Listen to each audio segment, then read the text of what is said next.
আসসালামু আলাইকুম ওয়া রাহমাতুল্লাহি ওয়া বারাকাতুহু। হ্যালো ভিউয়ার্স, সবাই কেমন আছেন? আশা রাখছি খুব বেশি ভালো আছেন।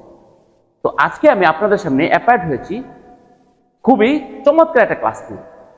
তো আমি আপনাদেরকে রিকোয়েস্ট করব এই ক্লাসটি আপনারা অবশ্যই প্রথম থেকে শেষ পর্যন্ত দেখবেন।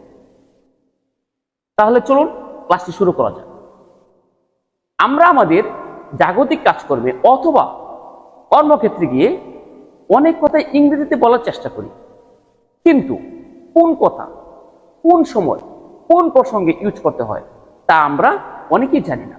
আজ আমি আমার এই ভিডিওতে সেসব কিছু ইংরেজি শব্দ নিয়ে আলোচনা করব, যে শব্দগুলো আপনারা কথার ফাঁকে ফাঁকে সহজেই ইউজ করতে পারবেন। আমরা যদি কারো কোনো কাজে অথবা কথায় খুশি হয়ে যাই তাহলে বলতে পারি থ্যাঙ্কস। কি বলতে পারি? থ্যাঙ্কস। যেমন এই যে দেখেন TH থ্যাঙ্কস, অথবা আমি এই থ্যাঙ্কস এর পাশাপাশি বলতে পারি থ্যাংক ইউ। আর কেউ যদি থ্যাঙ্কস বলে সেক্ষেত্রে আপনি তাকে বলতে পারেন ওয়েলকাম, ওয়েলকাম, অথবা ইউ আর ওয়েলকাম, অথবা আপনি বলতে পারেন ইউ আর মোস্ট ওয়েলকাম। কারো কাছে যদি কোনো অপরাধ করে ফেলি তাহলে সহজেই বলতে পারি সরি। কি বলতে পারি বলেন দেখি? সরি, ডবল আর সরি, মানে কি আমি দুঃখিত। অথবা এরকম বলতে পারি আই এম সরি, অথবা বলতে পারি আই এম ভেরি সরি। আর কেউ আপনাকে যদি সরি বলে সেক্ষেত্রে আপনি অবশ্যই বলতে হবে ইটস ওকে। কি বলবো? It's okay. এই যে তেমনিভাবে কাউকে খুশি করার জন্য বলতে পারেন হো, অথবা বলতে পারেন ভেরি গুড। যেমন আমি এখানে লিখে দিতে দেখেন দেখেন, অথবা বলতে পারি কি ভেরি গুড, অথবা আমরা বলতে পারি সো ভেরি গুড। আচ্ছা, কেউ যদি তার কাজে সবচেয়ে ভালো করে সেক্ষেত্রে আমরা কি বলবো? সেক্ষেত্রে আপনি তাকে বলতে পারেন অল দ্য বেস্ট। বলতে পারি বলেন দেখি? এইখানে আমি লিখে দিচ্ছি all the ALL all the best. এর অর্থ হলো অনেক ভালো হয়েছে বা অনেক সুন্দর হয়েছে। অথবা তার কাজে আপনি অবাক হয়ে বলতে পারেন ওয়ান্ডারফুল। কি বলতে পারেন বলেন দেখি? এই যে আমি এখানে লিখে দিচ্ছি দেখেন ওয়ান্ডারফুল, ওয়ান্ডারফুল। অথবা আমরা ওয়ান্ডারফুলের পরিবর্তে বলতে পারি আই এম ভেরি অ্যাস্টনিশড।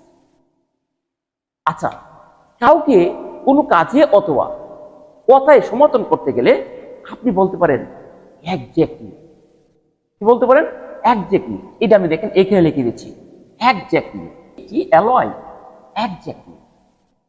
অনেক সুন্দর না? কাউকে কোনো কাজে বা কথায় সমর্থন করতে গেলে আপনি বলতে পারেন এক্স্যাক্টলি অথবা অবভিয়াসলি। কি বলতে পারেন বলেন দেখি? এক্স্যাক্টলি অথবা OBIOUS অ্যালয়, অবভিয়াসলি। কারো মনে কোনো কৌতূহল জাগলে আপনি এই ওয়ার্ড ইউজ করতে পারেন। সেটা কোন ওয়ার্ড? সেটা হলো কিউরিয়াসলি। যেমন আমরা এই যে লিখে দিচ্ছি দেখেন কিউ। অধিকন্ত কোনো কাজ সঠিক হলে আপনি ইউজ করতে পারেন পারফেক্ট অথবা ভেরি পারফেক্ট। কি বলবেন? দেখেন পারফেক্ট, মানে কাজটি তোমার অনেক সুন্দর হয়েছে। কারো কাছে কোনো কথা খোলাখুলি ভাবে বলতে গেলে আপনি বলতে পারেন আই এম ফ্র্যাঙ্কলি বলছি। কি বলতে পারেন? I am frankly. এই দেখেন এখানে আমি লিখে দিচ্ছি কথাটি অর্থে ফ্র্যাঙ্কলি, FRANKLY, ফ্র্যাঙ্কলি মানে কি খোলাখুলি ভাবে বলছি। অনেক সুন্দর না? বলছি কোনো কিছুর সৌন্দর্য প্রকাশ করার জন্য আপনি এক কথায় বলতে পারেন কিউট বা লাভলি। যেমন আমি এখানে লিখে দিচ্ছি দেখেন CUT, কিউট অর লাভলি।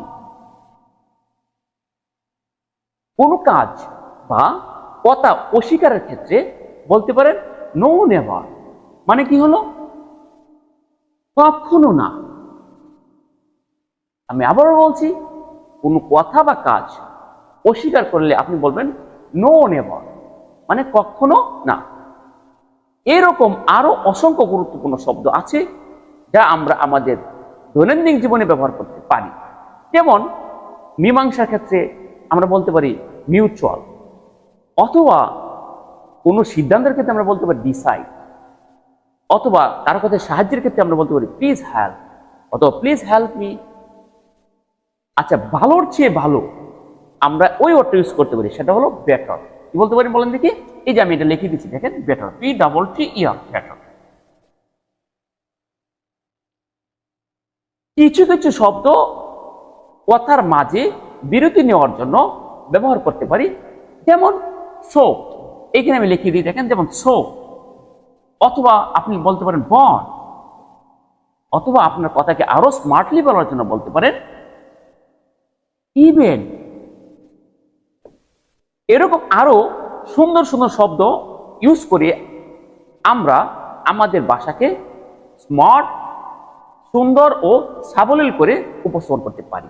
আমি আশা করি আমার এই ভিডিওটি দেখে শব্দগুলি শিখে বাস্তব জীবনে ইউজ করার চেষ্টা করবেন। আজ তাহলে এই পর্যন্তই। আল্লাহ হাফেজ, আসসালামু আলাইকুম।